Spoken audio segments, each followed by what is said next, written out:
Good morning. Well, if you're in New York, good afternoon. If you're everywhere else in the country other than the East Coast, good morning. I wanted to talk to you guys today about how we're going to help veterans with disabilities to get involved in our lobbying actions to pass the I Am Vanessa Guillen Act of 2020. So I do want to start off with just talking about like the emails I woke up to and how my days has gone so far and some of the meetings I've had.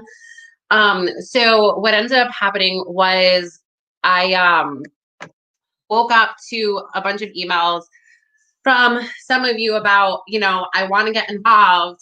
I'm trying to call my congressman or senator, but my PTSD is flaring up, my anxiety is flaring up. I tried doing this, I stayed up all night. And I could tell you stayed up all night because I looked at the times you guys emailed me. And I could see that you're struggling. So, what I want to talk about today is how we're going to address this because one of the emails I got last night was just so heartbreaking. Where someone wrote to me saying, like, I really want to get involved and I want to talk to my congressperson. I'm getting panic attacks and anxiety, and I want to do this, but I don't think I can. And that was really heartbreaking because I am certainly not above, people with disabilities. I have one. So when I read that, I was like my heart hurts. And I was like, okay. So I reached back out and I said, we have different options available about how we can help you. And one thing I want to make clear is that we are here for everybody to get involved in this action, and to make those accommodations. And also we have the resources and the platform to do it. So I want to talk about that because then I had a meeting this morning with another organization, with veterans who have physical disabilities. World War II veterans from Vietnam who are amputees, so who want to get involved in this action too, and they want to work with us. Their non-for-profit said that they reached out to 10 different organizations to get involved in passing the I Am Vanessa Guillen Act, but the problem was that none of them had the platform or the resources to be able to accommodate these veterans that have physical disabilities.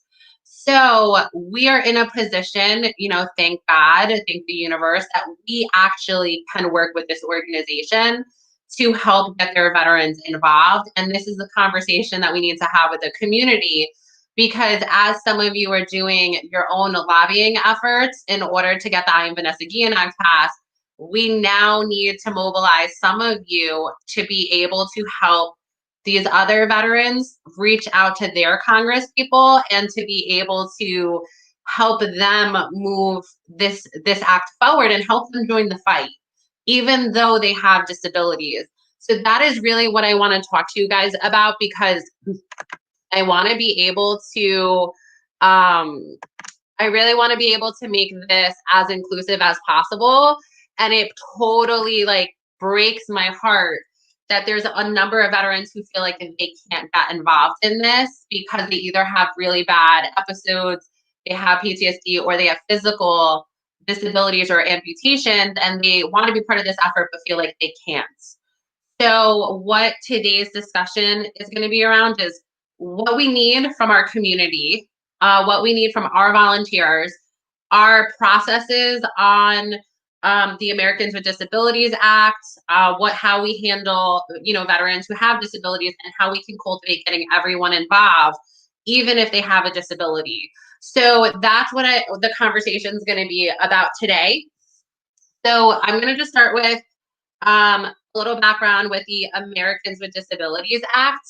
And the Americans with Disabilities Act, for many of you who don't know, people from all over the country with physical disabilities went to the White House, including a number of veterans who were amputees, in order to get that passed. It's primarily for employers who employ, people with disabilities to ensure that they're making reasonable accommodations. So we have a lot of volunteers who have accommodations. And for those of you who don't know this, Ellie is our Americans with Disabilities Act coordinator, and she herself, she's blind and she has that disability. So um, when it comes to being very empathetic towards people with both mental and physical disabilities, we that's who we are. You know what I mean? Like that is who we are. I have PTSD, Ellie is blind. Like, so for us, like, this is how we normally function. Like, we have disabilities. So accommodations are a normal part of our operational function in terms of how we operate. So for people who are registered volunteers who are involved on a regular basis, we'll do ADA paperwork. Their doctors will sign off telling us what kind of accommodation someone needs. So we know how to engage with them on the way that they need to be engaged, right? And then we know that we are upholding those standards and that we're taking care of our volunteers from a medical standpoint, and that we're ensuring that we're helping them to flourish, even though they have a disability.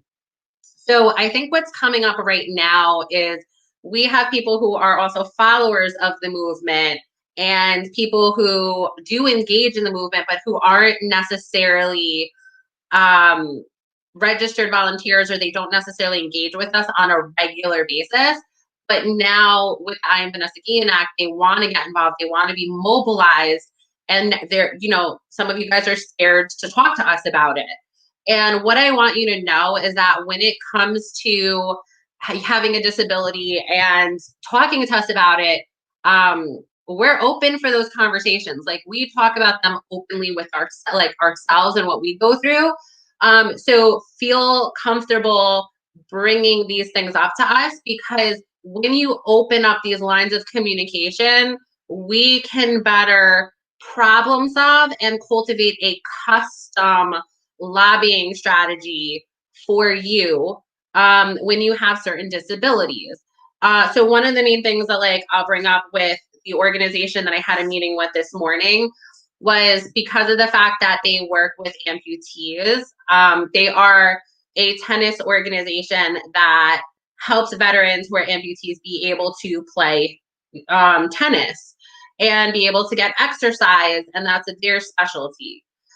Now, some, of their members are also MST survivors and war veterans. And the issue that they're having is they don't know and they don't have the resources or the platform to be able to help these veterans get involved in the lobbying efforts that we have. And now that we're in a position that we can do that, and we're in a position that we can create custom lobbying strategies to be tailored to different individuals to meet their disabilities, we're partnering up with them in order to help them do that, right? And that's what I want to just make clear, because I don't want, you guys feeling like you can't participate because you have a disability. So now that we made that clear, I want to move on to talking about what some of these solutions are going to look like and how we're going to be able to accomplish and cultivate and mobilize as many people as we can to move this bill forward. So when it comes to how we're going to mobilize the community and people with disabilities, we're doing a lobbying battle buddy program. So what we need, for those of you who are very strong at lobbying efforts, who've gone through lobbying training with us, maybe, some of you have already reached out to your Congress people, like you've already gone through the process so far. If you are strong at lobbying, then joining up as a lobbying battle buddy with someone who has disabilities is just as important. And the reason why I say this is because even though we have people, even though you're doing your part with your congressperson to pass this bill forward, we have a number of veterans who live in other areas where their Congress people haven't signed on yet. Some of you emailed me that you had conversations yesterday with your staffers and your congressman's office, and they were telling you like they never heard of this. They didn't even know about Vanessa Guillen. They're not educated in this. And that was what we talked about in yesterday's training. So, think about for someone who's like, it's a hurdle after hurdle to try to even like get on the phone or even to try to send out an email. And then to have that kind of pushback, it feels like an uphill battle and it just feels like the fight is too hard to get involved. So, what I want to put in perspective is that in order to pursue this and get this bill passed, we have to hold on to each other, right? And we have to help each other. So like think about like spreading our wings and bringing everybody up with us. And that is critical in the success of, this bill getting passed into law. And so many people want to get involved, but we have to be willing to say, you know what, I'm willing to give more of myself than me just lobbying on my own. I'm willing to help another veteran who's struggling. And that's why this battle buddy program is really important, because we can pair, some of you who are really strong with the lobbying with veterans who are struggling, who either need emotional support or, physical, like they can't pick up the phone to do something, or they have different disabilities. Or maybe like they have trouble talking, or, some of them are on oxygen tanks. Like these are all things that we have to consider. And this mobilization effort is our community, which is people who have disabilities, and now we're working with other veterans from other eras who want to get involved that have disabilities as well. So what I want to say to that is, no, if you have a disability, you are welcome here. You're welcome to participate, and we will facilitate accommodations to make it work for you to be involved. All right, there's no ifs, ands, or buts about that. You have a disability, we are going to do what we can to make sure that you can be just as involved in this process as anyone else. And, I don't want anyone to feel scared and like they can't talk to us. By all means, talk to us. I'm very empathetic towards people with disabilities because I am one. So I want you to just keep that in mind. And, our organization is empathetic towards people with disabilities because we are one. And we don't want you to feel like you can't fit in. And even if you're paired with another organization that's partnering up with us for this effort, we're going to accommodate you. What we need from you is to communicate with us what you need. And I know that sometimes those conversations are uncomfortable and you may not want to say a lot. So, you can let us know that you have a disability. The more information you do provide, it does help us to be able to find and tailor a solution for you, because that's really what it comes down to. We have to tailor a custom solution. We need to pair you with the right person who can understand and empathize with you. Maybe you need more patience. And on top of that, we also have to have someone who's capable of meeting your specific needs, right? And we're a really large community, so we have that, but we have to find out how we can help you to be successful. So you feel good about participating in this action. It's a good experience for you, and it's a good experience for whoever gets assigned as your lobbying battle buddy, right? So those are like the multiple facets of what we're looking at when we're working with veterans who have these physical disabilities, as well as things like PTSD or anxiety and stuff like that.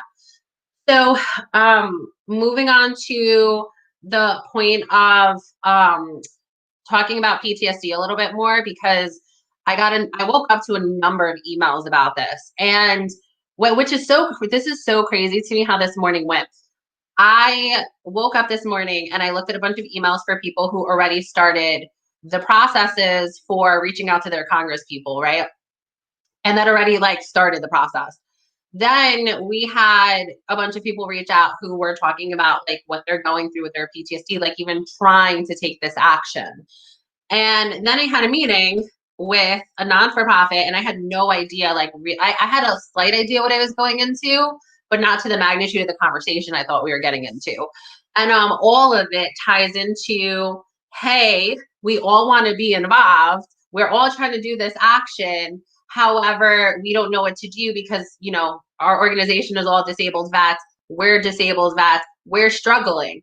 So it's okay. It is okay that you're struggling. It is okay that you have a disability.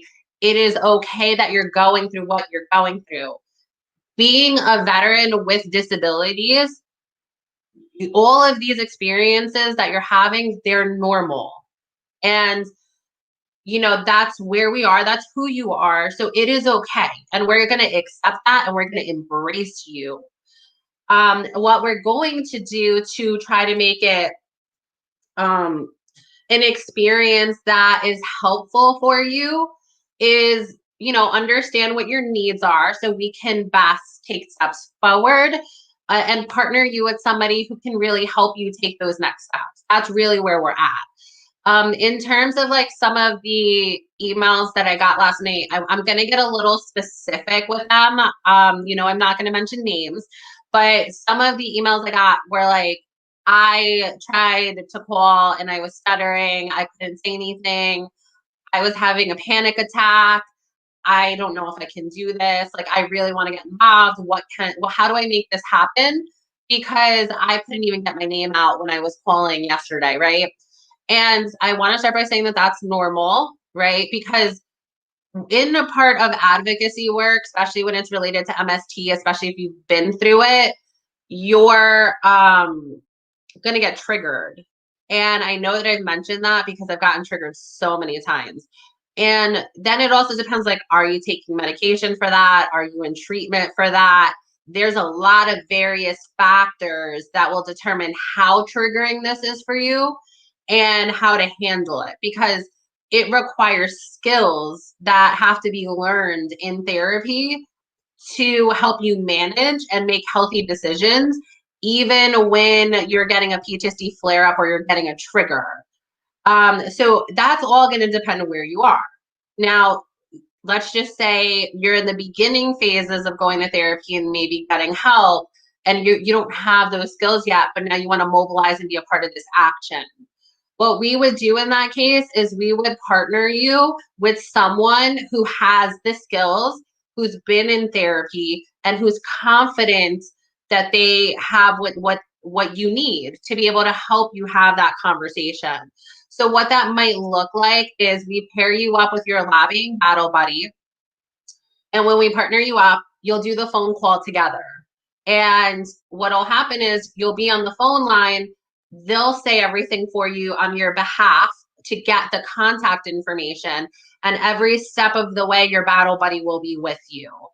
And that way you can be a part of the action. You are represented, and your congressperson and their staffers, know that this is for you and that you're a part of this and that you want to be part of the mobilization effort. So you don't have to feel like this is too hard, I can't do this, or feel ashamed because you have a disability. We're going to do what we can. If you have a specific request that is a reasonable request that we can accommodate, we will do that. Okay. So, and I want to just make that clear to everyone because, I don't want you guys to feel like that. Like, it's heartbreaking for me to see like, oh, I want to do this, but I just can't. And I don't think I can. Like, it's natural that you're feeling that way, but we have solutions. And, if you're willing to open a dialogue on how we can move forward with addressing your disabilities, then we're going to move forward and we're going to help you. We're going to be part of that process. And I also think that for some of you, maybe you were just feeling like, okay, people are independently doing these efforts. Like, yes, we're mobilizing everyone. We're giving them the instructions on what to do, but they're doing it by themselves. So what we also do is we do organizing calls. Um, so if you want to be a part of an organizing call for the mobilization efforts, you're more than welcome to do that. Just either DM us or email us. We will have to register you as a registered volunteer. And then we have organizing calls where we do everything together.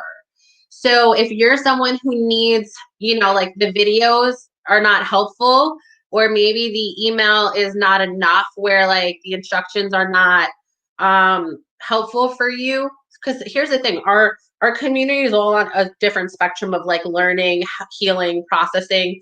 We're very diverse, so we have more hands-on approaches that we do offer, but we do that for the people who need that. So if you are someone with a disability who's struggling, you can join one of our organizing calls. So we'll take you step by step of what to do when we schedule these calls. And we'll give you instructionals. And then there, a lot of times people like organically pair up and work together. So that's something else that we can do if you really need assistance. We can work to make sure that you're getting the support you need, you're getting the tools you need, you're getting everything you need to be successful, right? Because at this point, in order to be effective, we need you to be successful. We need you to join this action, and we need you to take part just like anyone else. So, we want you to be included in this process, and we don't want you to fear that you're going to be rejected because you have a disability. No one at MSTM is above disabilities. No one here is going to judge you for having a disability. Our culture is a culture of diversity and expressive diversity. So we embrace everyone and their disabilities because that's part of your expression. What I can say on maybe the more public facing side is the public is not as nice and forgiving for people with disabilities because the general public doesn't understand it. And I also don't think the veteran community fully understands what that's like. So some of the more public facing events that we'll be doing in the course of lobbying, maybe that's something you might not want to take part in because that could be really triggering. Like, for instance, if you had to have surgery recently and you're off your PTSD medication, um, even though like you're like managing, you're not going to have the same level of like oomph. Like you're not gonna really want to smile or do something. You're just gonna be like, let me just get through this. Like I just need to get through today. I just need to get through the next hour. I need to get through the next 30 seconds because I'm going through flashbacks.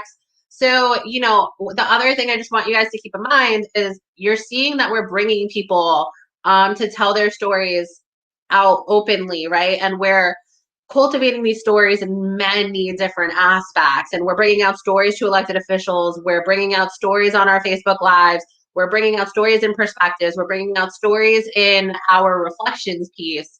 So there's so many different ways to get involved where you're telling your story publicly. And we're working on bringing out a large number of stories. So some of you are going to want to participate in that. Some of you are not. So the other thing I want to make clear, especially when you have a disability, is that make sure you're engaging in a way that's healthy. That is the number one rule.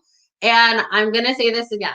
Make sure that you are engaging in these efforts in a way that is healthy.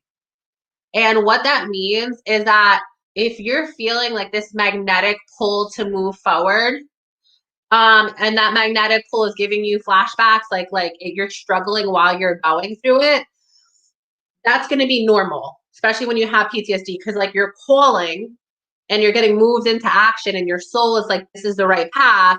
But because you have a disability, your ego is like, red flag, red flag, red flag. You went through MST. Here's a flashback from MST. Do you want to do this and go forward? And you'll have conflict. So what you're going to have to determine is what's called introspection, or your internal motivation. Because what will happen is if you go forward with the action, even though you're having symptoms, When you take that next step and you succeed, you'll feel a point of healing and empowerment. And you'll be like, oh my God, that was a struggle for me, but I did it. And, a lot of the movement has been like that for me. Even when we were doing the Restoration of Honor Act, right? And it started with the Women's March, it turned into lobbying meetings. And when it got introduced, I was up at Albany when it got introduced. And like, I also didn't know it was getting introduced while I was up there. I didn't know that was happening. And when I found out that happened, I had like, it was bizarre. I was like, I fell in so I went to the women's bathroom, right? Because I was crying hysterically, like hysterics. And my makeup was like all over the place.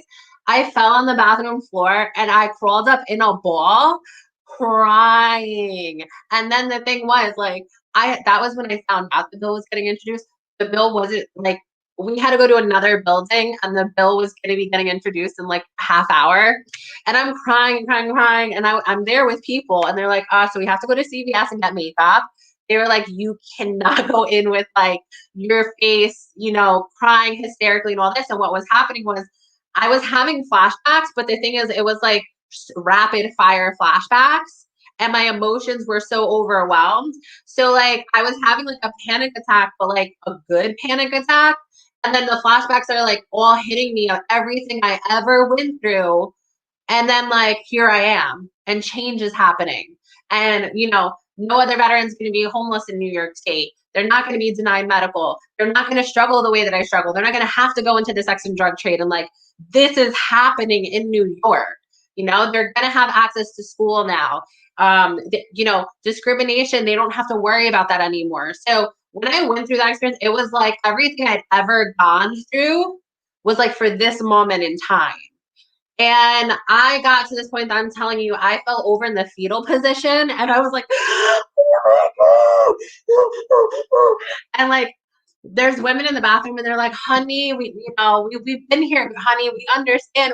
And I'm like, like I'm someone who has a disability. So for me to like be at this point, it was just mind blowing to me that could happen, that like my story could lead in this direction. So when you're doing advocacy work, you're gonna go through that. Like you're going to go through those experiences. It'll be to different capacities and different variations depending on how triggering a certain action is and how rewarding it is.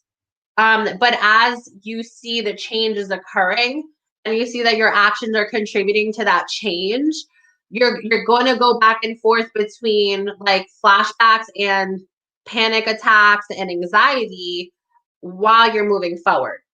Now, what I have to say about that is not everyone is healthy enough to be able to manage the emotional turbulence that you're going to have along the way.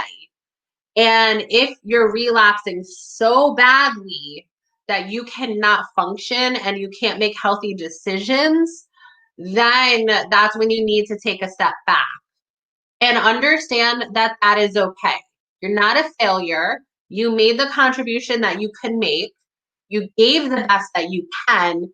And now you're just at a point of taking care of yourself and taking care of your disability and taking care of your well-being, right? Self-care, it's necessary. So contribute what you can to the best of your ability.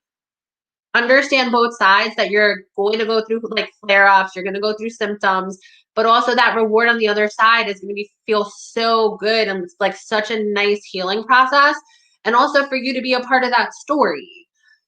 Only you can make that decision. No one can make that decision for you, right? That's personal. That's personal between you and between God and what you know is right for yourself. And that's always what has to stay at the forefront of, what you're doing when you're doing like advocacy. So we are not going to sit here and judge you. We're not ranking you on anything. Like we're not determining like success or failure. What we're doing is we're giving our best. We're giving our best and we're fighting for the highest good. So when we put that in perspective of, what's at stake, moving this bill forward and getting it passed is for the highest good of humanity. It's the highest good of the next generation of young people who will enter the United States military to, for the next generation to have a better experience, to learn from, these horrific stories that have happened to us to ensure that it's not happening to anyone else. So, that's why we're doing this. That's why we're moving this forward. That's why we're taking these steps. So just know that you're welcome to join our fight. We have what you need to join this fight, and we want you to join this fight to the best of your ability. And as long as you give your best, that's a win. That is a win. And if we all give our best, we're going to win. So just keep that in mind. And, before I do wrap up, I just want to put this out there for those of you who would like to become a lobbying battle buddy. Please either DM us or email us. We need to start putting a list together as we start onboarding other veterans and amputees, war veterans who are going to be helping us with this effort. So I would like to have a list that we have of volunteers and what you feel your skill set is, right? Because certain veterans who might be an amputee might need more help or handholding, or they might be able to communicate with district they live in, but we might have to represent and do the rest of the lobbying efforts for them.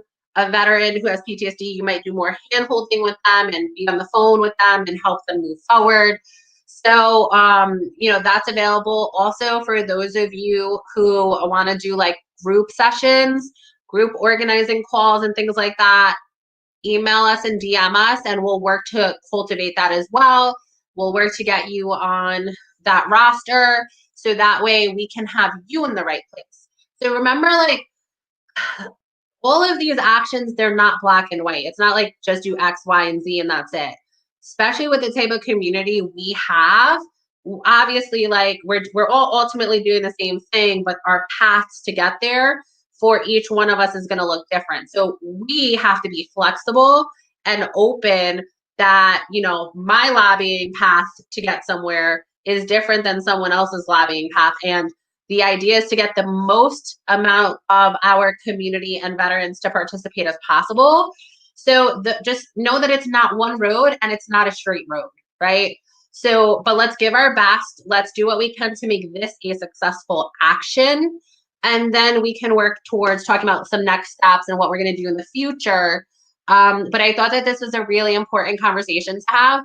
And lastly, for those of you who are more independent and you can take the steps and they're easy, for someone who is struggling for various reasons, please do not come at them from a place of like above them, right? What I would like to see our community do is that if something is easy for you and it's difficult for someone else and that person's struggling, to become their support system. Like if it's easy for you to accomplish something and it's 2 minutes, offer help, right? Where that person's struggling.